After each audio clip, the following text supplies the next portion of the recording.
Hello, everyone, and welcome back to the Rugby Paper Roundup. I'm your host, Charlie. I'm joined by Cam, as always. Cam, how you doing? Yeah, really good. Another good weekend of rugby to finish off the domestic season. Now into the swing of things with international alliance. Keeps rolling, doesn't it?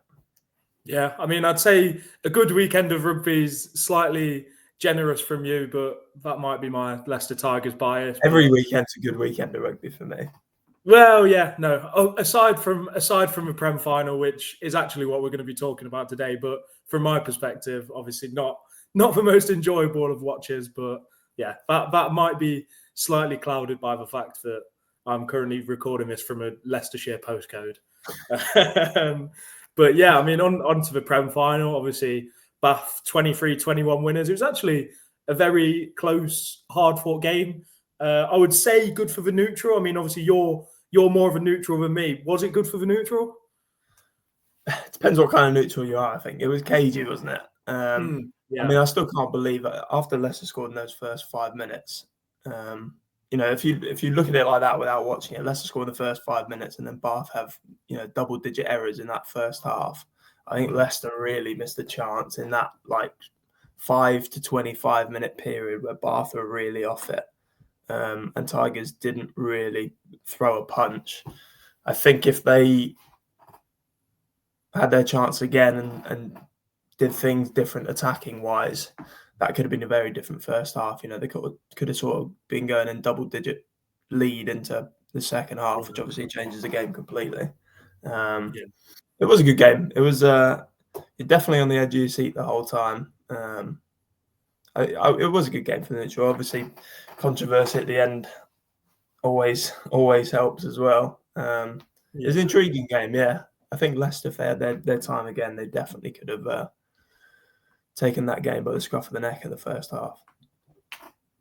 Yeah, it was interesting as well regarding that controversy at the end. I assume you're probably talking about the Dan Cole yellow, but also there was obviously the Ben Young's box kick at the end. I didn't notice that there was any sort of infringements at the ruck before, but obviously Ben Youngs himself said that. And to be fair, I've not had a chance to look back, so I can't say whether or not there was anything to it. But obviously he seemed pretty convinced that there was some kind of infringement before that kind of forced him to box kick.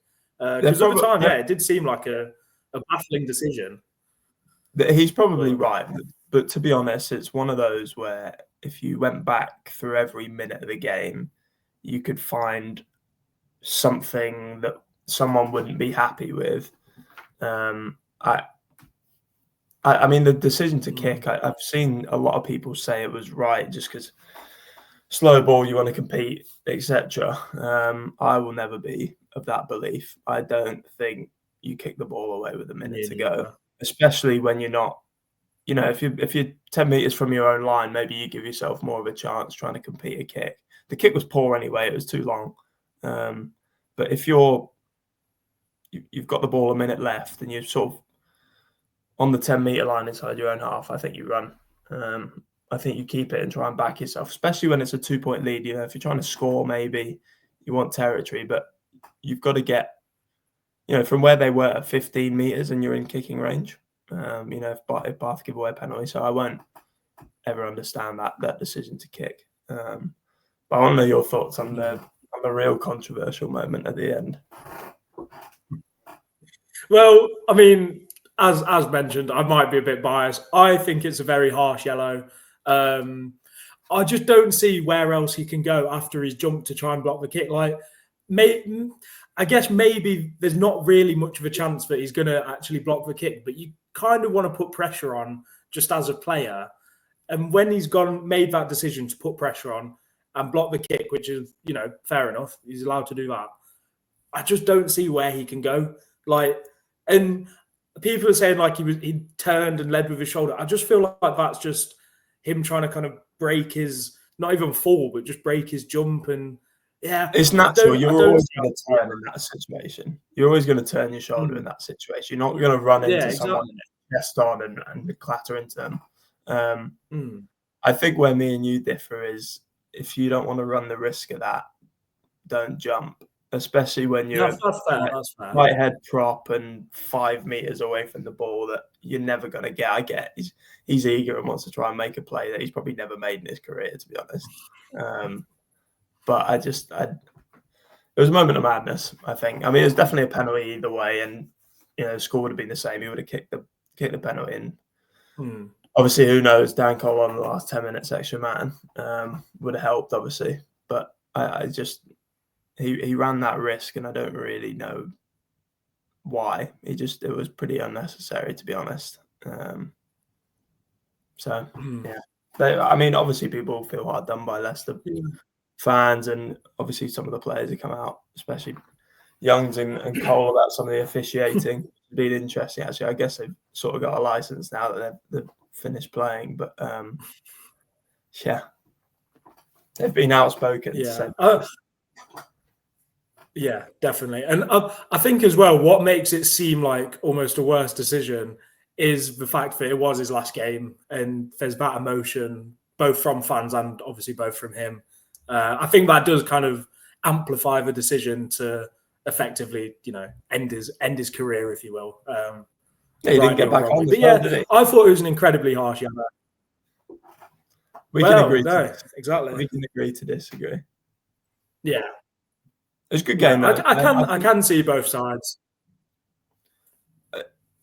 I think it was one of those where I said before when we did the roundup on Friday that it's just felt like Bath's year all season. To me, they've been the best team consistently throughout the season, and it felt like their year really, especially with the Challenge Cup and the Prem Cup trophy. It felt like their year, and they've been celebrating accordingly as well. Alfie Barber and his loafers and budgies. He's a character, isn't he? Yeah. Yeah, no, that's good to see. And I do agree with you. Bath were the worthy winners. And I think on the day they were the better team. Like you said earlier, though, the few errors, they were definitely there for the taking. But on the balance of play, I think you can't argue with them winning the final, and you can't argue with them, obviously, over the course of the season. So from that sense, fair play to them. Right, like you say, rightful winners. Can't say that away from them. And your man, Jack Van Portfleet, called up to the Lions in response to that's as well. It's come around so quick. It's interesting. All starting on Friday. It's just straight into it, isn't it? Yeah, I know it's a weird one, really. I was very surprised at it because I assumed Gibson Park's injury wasn't that severe, and two, I assumed that if he is injured, that they'd have just stuck with Mitchell and Thomas Williams. So I don't think he'll play Van Portfleet. I think it's more training in the week. I assume. I don't know. But I don't see why then don't just stick with Mitchell and Thomas Williams for that, because obviously you've seen a tight end. They're pretty weak there, and they've obviously let Asher Opoku go back to England stuff now. So to me, it just seems like they've got two in that position. Surely that's fine for training, especially given the tight end stuff. I don't know. It seemed quite surprising. Maybe it's just extra numbers might as well in training sort of thing. It'll be interesting to see if he plays. But I think Gibson Park is not a long-term injury, thankfully. Anyway, I saw it was a glute strain, so they're just being precautious, I think. Yeah. It'll be interesting to see if he plays though. Yeah, I doubt he will, but I mean, it's good to see him as part of the squad. Anyway, obviously he's had a pretty good season. It seems to me that he always turns up when the TV cameras are on, and then whenever it's like a game that's not on the telly, he's obviously still good, but sometimes not as good as he is on the TV, which always seems to make me laugh. It's a bit of a running joke between me and my mates, that he only turns up when it's a TV game, but he's obviously still a very good player. Obviously other stuff in the weekend. The URC final went pretty much as expected. Not too much to talk about there. No, pretty cut and dry from Leinster, wasn't it? I mean, they're up 19-21-0 inside the first 20 minutes, game over. We said before that it was we would have been very surprised if they didn't win it. They sort of had to, and they sort of had to convincingly. Yeah. And they did.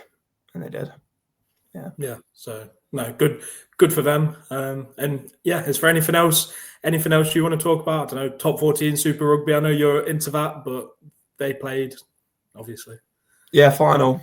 Super Rugby final on Saturday. Obviously, Chiefs Crusaders. That'd be good. Good to see the Crusaders back at the top after their dismal season last year. Feels right. And then top 14 semi-finals as well. But bring on the Lions, I say. Well, yeah, no, exactly. That's the exciting thing. Should be a great tour. Some of the social content has been really good as well. The YouTube access and some of the videos. So yeah, bring it on. Should be a great tour. No, it's exciting, and I'm sure we'll talk about it plenty on Friday as well, ahead of the obviously game against Argentina. So we'll leave that till Friday. 100%. Brilliant. Well, cheers for coming on as always, Cam, and we'll call it there. And also go and pick up your flag. I noticed it progressively. I know it's a bad omen, isn't it? Background. A bad omen. If you're into superstition, that's not good. But yeah, no. Cheers for listening, everyone, and see you soon.